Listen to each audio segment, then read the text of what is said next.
Now, Nina, you've been on the grind for a minute, and word is you left a 9 to 5 job, landed an opportunity at TMZ, which I was on there a few times. Yes, you were.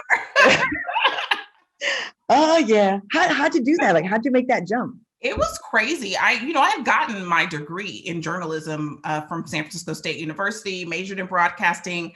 I was a production assistant at the local NBC station in San Francisco. So I was like really for real grinding and trying to get my start. But once I graduated, I just kind of didn't know what direction I wanted to go to. I didn't really love local news. So I was trying to just kind of figure my life out. So I moved to New York for a little while and was trying to get on there and just try to figure it out, but very young, very naive, and very inexperienced. And it did not work out. I ran out of money and I came back to California with my tail in between my legs and was like living at my parents' house.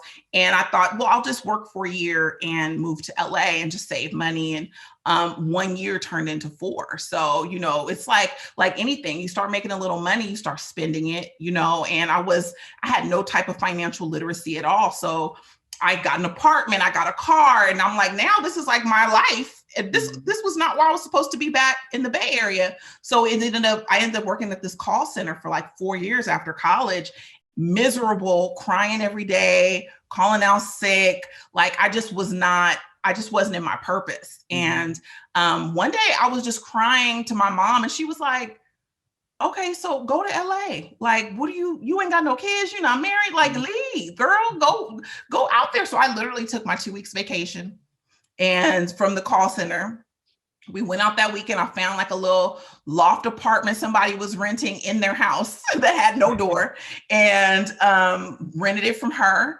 and never went back and just literally stayed. I had no job. I had no connections in the industry.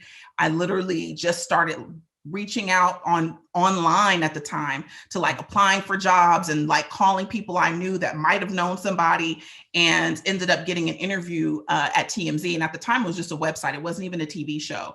And they were like, look, you've been out for a while. You don't have the experience, but you do have like this tenacity. So we'll bring you on, but you got to start at the bottom, like as a runner. So I was getting lunches, going and getting people's gas and going to pick up tapes from the paparazzi and like literally was sleeping in my car. Like I remember when Paris Hilton got arrested, they didn't know what day she was getting released from jail.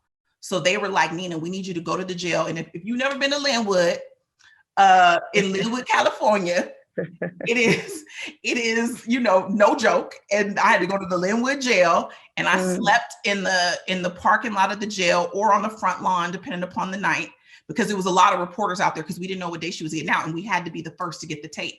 So they literally called it Camp Paris and we would sleep out there every day and to get this tape to bring it back. But I was so happy to do it because for 4 years I had been miserable. Mm-hmm. So I was like, I'll clean these toilets in this jail. Like I'm trying to get it. And that's really what fueled me. When I first graduated, I was cocky. I was like, I'm not going to do this. I'm not going to do this. I'm a college graduate. By that time, I was like, I'll sweep these floors, whatever y'all need me to do. And that's just kind of what catapulted me. Everything happened really fast. So the website happened. By that fall, they had launched the TV show. I had no plans to be on the TV show, but Harvey kept hearing me talk, like, just talk mess in the newsroom, just like this person's crazy, or da-da-da-da-da. And he thought I was funny. And he was like, why don't you pitch for the show? And I told him no. And he's like, oh, I'm not really asking you. So Harvey gets his way, doesn't he? Harvy gets his way. And there were no Black women in the newsroom. So he was like, you gotta go, you gotta say this.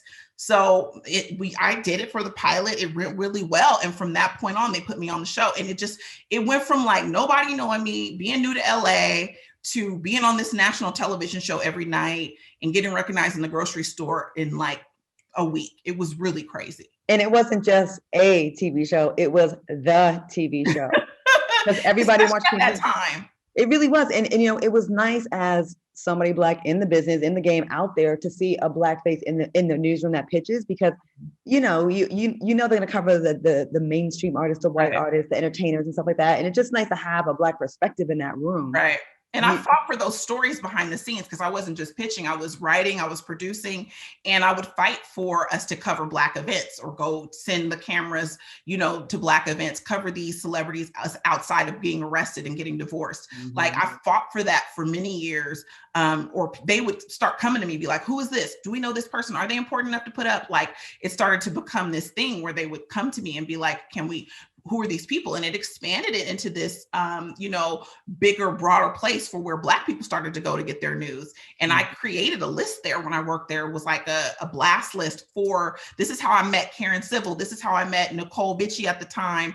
All of these people had their blogs, and I would create relationships with them. So whenever we covered stories about Black people, I was sending it to them so they would get the content first. Wow.